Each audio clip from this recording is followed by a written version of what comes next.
Todo jato de passageiros é um sistema de viagem de suporte à vida, levando em seu interior oxigênio altamente pressurizado que nos mantém vivos. Se este oxigênio vazar, um simples voo se transformará em um pesadelo. United 811. Não havia nada na nossa frente ou do lado. Toda a lateral do avião havia se soltado. Aloha 243. Tudo estava sendo sugado para fora do avião. British Airways 5390. Eu nunca vou me esquecer, o rosto dele batia na janela lateral. Mas ele não piscava. Mayday, Mayday, Mayday! Declarando emergência! Às vezes é preciso haver um acidente terrível para expor perigos ocultos e alterar a maneira como os aviões são construídos. Muitas mortes ocorrem até que alguma coisa seja alterada e mudanças ocorrem em função de vidas perdidas.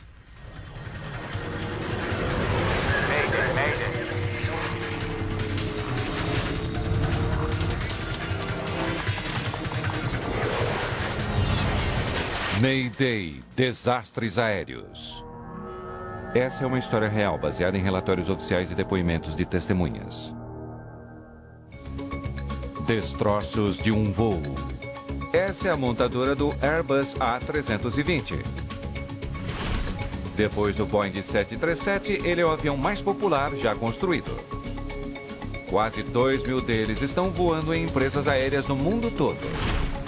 Ele é seguro e confiável, o equivalente entre as empresas de aviação a uma minivan. O revestimento de alumínio no topo de um A320 tem menos de 2 milímetros de espessura, quase a espessura de uma moeda. Mas essa fina cobertura de metal ajuda a manter os passageiros vivos.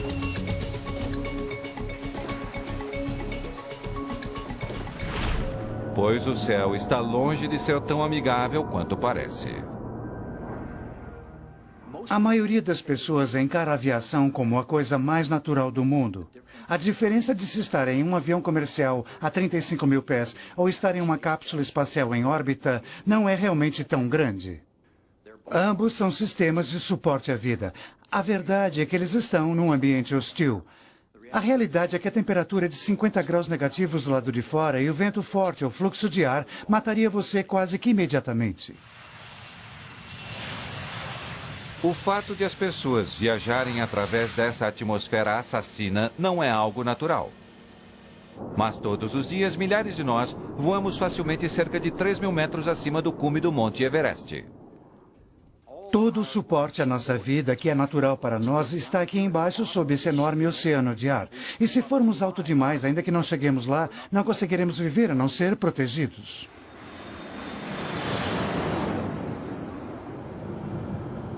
Mas levar oxigênio conosco até 11.000 metros é potencialmente perigoso.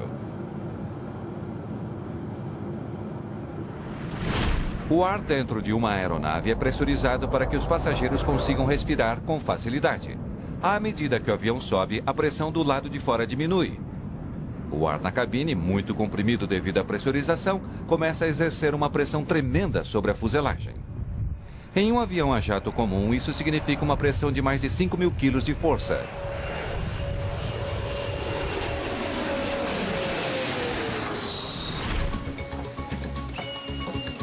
E em quase todos os voos, a fuselagem vence a batalha.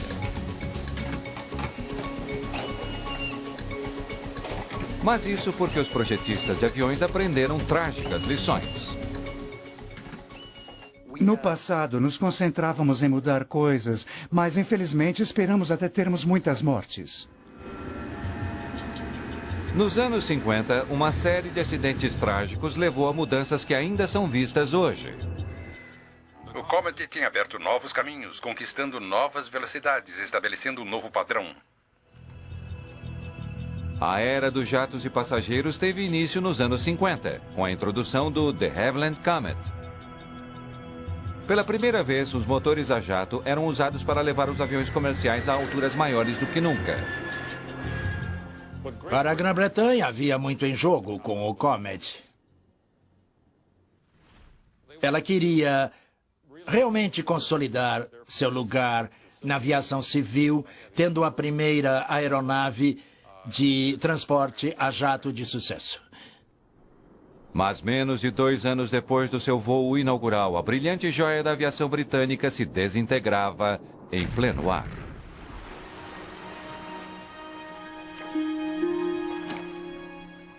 A situação foi terrível. Deve ter sido uma situação terrível, mas pelo menos deve ter sido muito rápida. O que se verificou nos corpos recuperados foi que a enorme descompressão do ar levou essa variação de pressão a estourar os pulmões dos passageiros. Ao mesmo tempo, o fluxo de ar vindo de fora teria arrancado os passageiros de suas poltronas e muitas dessas pessoas bateram a cabeça contra a estrutura do avião. 3 meses depois, outro Comet é despedaçado durante o voo. As autoridades temiam que cada Comet pudesse ser uma bomba relógio voadora. Assim, toda a frota é mantida em terra.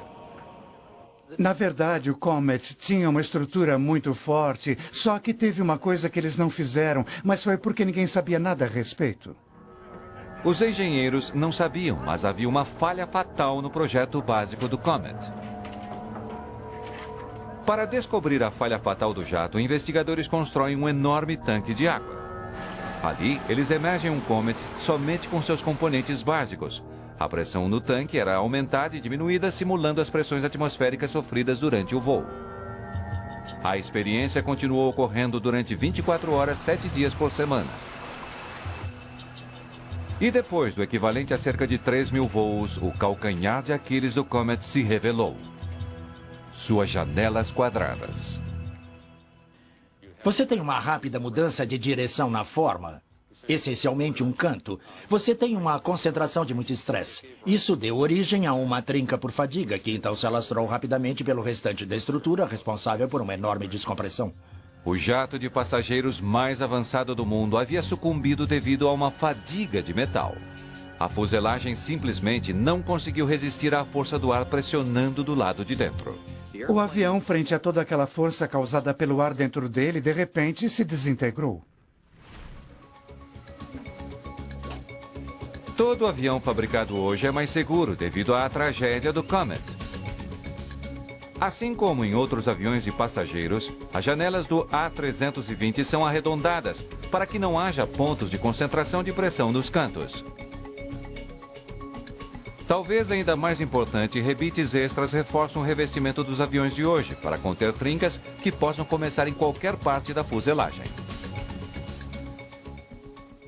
O objetivo é que a trinca chegue até aquela primeira fila de rebites e não se alastre de forma alguma. É uma estrutura saudável e nunca pode se desintegrar.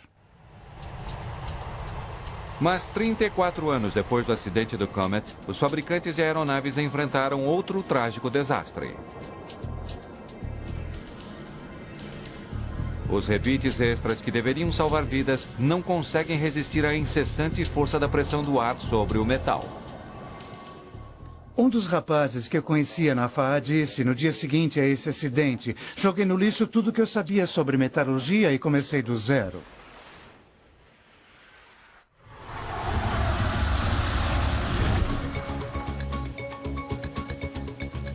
Nessa fábrica da Airbus, em Toulouse, França, um A320 fica pronto a cada dia de trabalho.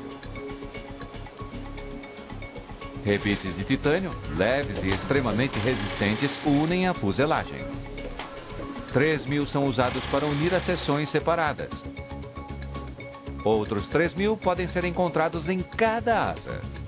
Sem eles, a fuselagem não poderia conter o ar pressurizado, que penetra na cabine de passageiros do avião durante o voo. Mas nem mesmo esses rebites são infalíveis. Em 28 de abril de 1988, o voo 243 da Aloha Airlines está saindo do aeroporto de Hilo, na Ilha Grande, para Honolulu. Com mais esse curto voo até a ilha, o voo 243 da Aloha está fazendo seu 9º voo do dia, uma rotina normal para os aviões da Aloha. Protegidos do lado de dentro do jato, os passageiros nem chegam a pensar no fato de que a cabine está cheia de oxigênio pressurizado. O ar pressurizado força constantemente a fuselagem, tentando escapar para a atmosfera a seu redor. Na cabine, a pressão é mantida a um nível constante e, por isso, para os passageiros, é como se nem estivessem voando. Mas, à medida que o avião atinge sua altitude de cruzeiro, a pressão do ar do lado de fora da cabine fica perigosamente baixa.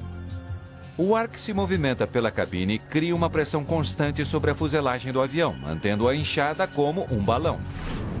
Nesse dia, em abril de 1988, os passageiros estão prestes a saber o que acontece quando aquele ar de repente escapa.